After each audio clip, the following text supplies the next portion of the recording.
बिना सत्संग के विवेक नहीं होगा। बिनु सत्संग विवेक न हो, राम कृपा बिनु सुलभ न सोई। तुमने जरूर गरीबों की सेवा की होगी, किसी संत का दैवी कार्य जरा सा कुछ न कुछ किया होगा, इसलिए परमात्मा तुम्हारे अंतःकरण में प्रसन्न हुआ है और तब आपको सत्संग में आने की रुचि हुई है। ईश्वर की कृपा के बिना सत्संग में आने की रुचि नहीं होती और आपके कोई न कोई निष्काम कर्म ईश्वर को स्वीकार हो गए हैं।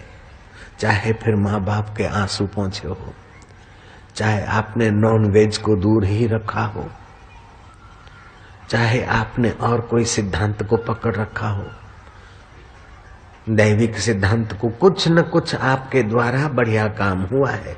चाहे संतों की सेवा की हो, अपना हाउस संतों की सेवा में धर दिया हो, इस बहाने तुमको सत्संग में रुचि होगी। अपना कुछ न कुछ तुमने समय, शक्ति, योग्यता निष्काम भाव से ईश्वर प्रीति अर्थ तुमने खर्ची है और वो अंतर्यामी ईश्वर ने तुम्हारी सेवा स्वीकार कर ली है, तभी आपको सत्संग में जाने की रुचि होगी, नहीं तो पापी आदमी को रुचि भी नहीं होती। अति कामी, अति क्रोधी, अति लोभी, अति मोही, इनते भक्ति न होए। जो अति लोभी है, अति कामी है, अति क्रोधी है, अति मोही है, उनसे ये भक्ति नहीं हो सकती है। भक्ति करे कोई सूरमा, जाति वर्ण कुल खोए। तो भगवान युद्ध के मैदान में अपने प्रिय अर्जुन के लिए सत्संग से बढ़कर कोई चीज नहीं मानते जानते। कितना बिजी समय होगा वो, दोनों तरफ की सेनाएं मार काटने के लिए तैयार है और वहां सत्संग की जरूरत दिखी। हम भी तो दो सेनाओं के बीच जी रहे हैं। हमारे विषीले कीटाणु और स्वास्थ्य की रक्षा करने वाले कीटाणु, वे विषीले कीटाणु की हमको तब तक परवाह नहीं है जब तक हमारा विल पावर, हमारी रोग प्रतिकारक शक्ति मजबूत है। तब तक विषीले कीटाणु की हमको चिंता ही नहीं, पता ही नहीं कौन से कोने में पड़े। जब हमारी शक्ति क्षीण हो जाती है तब वो हमारा गला दबोचते और रोगों में आक्रस्त करते। ऐसे ही हमारे बुरे विचार और अच्छे विचार, इससे भी तो ये भी तो एक प्रकार का युद्ध है। एक तरफ पांडव, एक तरफ कौरव।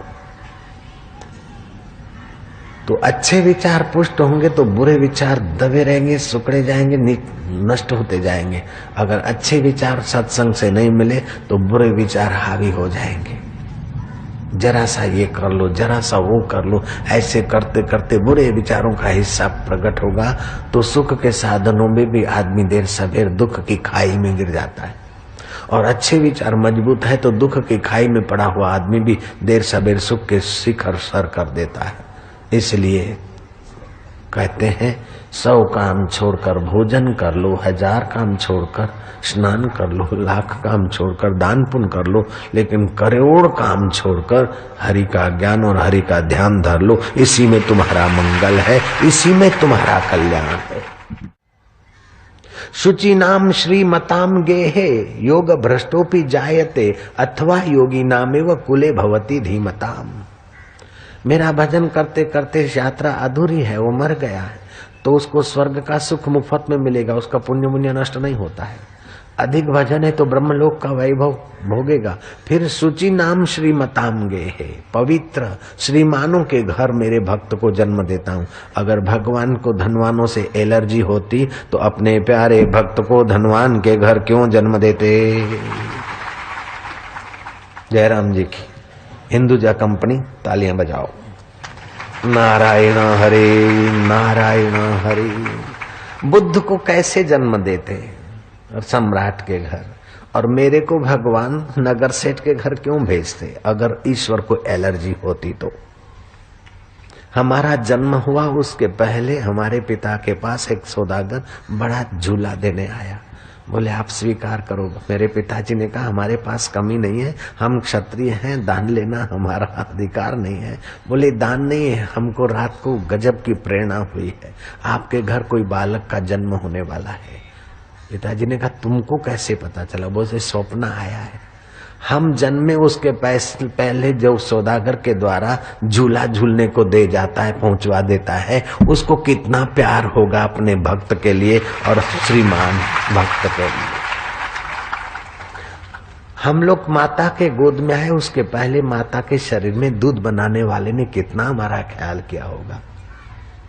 जितना पियो, जब पियो, मुंह घुमा दो, जूठा नहीं माना जाता है, अशुद्ध नहीं माना जाता है, बिगड़ नहीं जाता है, अपवित्र नहीं माना जाता है। फ्रिज हो, बोतल हो, थैली हो, थैली का बाप हो, एक बार खोला फिर बिगड़ जाता है, 10 दिन 15 दिन महीना नहीं रहता। लेकिन यहाँ तो माँ के शरीर में कैसा दूध, जब चाहिए पियो, मुंह घुमा दिया तो बस शुद्ध का शुद्ध। कैसी सुंदर व्यवस्था है। ऐसे ईश्वर के लिए जिनके पास समय नहीं है, उनके भाग्य को शास्त्र धिक्कारता है। मनुष्य रूपे मृगाश्चरन्ति ही, वे मनुष्य रूप में मृग हैं। जैसे मृग हरा हरा घास खाने में मशगूल हो जाता है, ऐसे वो संसार की ऐहिक चीजों में मशगूल हो जाते हैं। मृग को ओचिंता शिकारी बाण मारता और मर जाता है, ऐसे लोगों को ओचिंता काल पकड़ता है और सब यहाँ छोड़कर चले जाते हैं।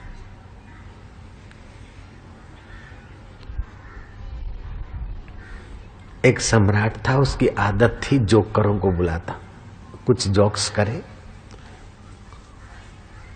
मजाक करे और इनाम विनाम दे और चले जाए। एक मशकरे को राजा ने एक छड़ी दे दी, चांदी के हाथे वाली। बोले तेरे से ज्यादा कोई बेवकूफ हो तो उसको दे देना। बूढ़ा राजा बीमार पड़ा, हकीम डॉक्टरों ने हाथ ऊपर कर दिए, जो तुम्हारे निकटवर्ती उनसे मिल लो, नहीं तो फिर मरने के बाद प्रेत होके भटकना पड़ेगा। राजा ने मिलने वालों की छूटछाट रख दी। वो मशकरा भी मिलने को आया। मशकरा ने कहा, राजा अब तो तुम्हारी यात्रा ऐसी होने वाली है कि जहां फिर आप आएंगे नहीं, ऐसी दूर की यात्रा पे निकल के जा रहे हो, तो वहां के लिए कुछ तैयारी की है? बोले क्या तैयारी? बोले आदमी एक गांव से दूसरे गांव जाता है, एक कंट्री से दूसरी कंट्री जाता है, तभी कुछ न कुछ सामान, बैगेज, कुछ न कुछ लगेज ले जाता है। तो आप तो ऐसी जगह जा रहे हैं कि वापस लौटेंगे नहीं, तो आपने कोई पुण्याई साथ में ली है, कोई मंत्र दीक्षा का धन है, कोई सतपुरुष के ज्ञान का धन है, कोई सत्संग का धन है, कोई सेवा का धन है, कोई पुण्य का धन है जो आपको वहां काम आए, रक्षा करे। राजा बोलता ये तो कुछ नहीं किया। मशकरा ने उठाकर वो छड़ी हाथ में दे दी। बोले लीजिए आप इनाम। बोले मैंने तो कहा था किसी तेरे से ज्यादा मूर्ख को देना। बोले मुझसे ज्यादा मूर्ख मैंने आपको पाया, इसलिए मैं आपको ही दिए जा रहा हूं। छोटी मोटी यात्रा के लिए इतनी तैयारी करते हो, इतनी महान यात्रा के लिए तुमने कोई कमाई नहीं की, इससे ज्यादा बेवकूफी कहां मिलेगी मुझे। ये आप संभालिए, आप इसके अधिकारी इनाम के।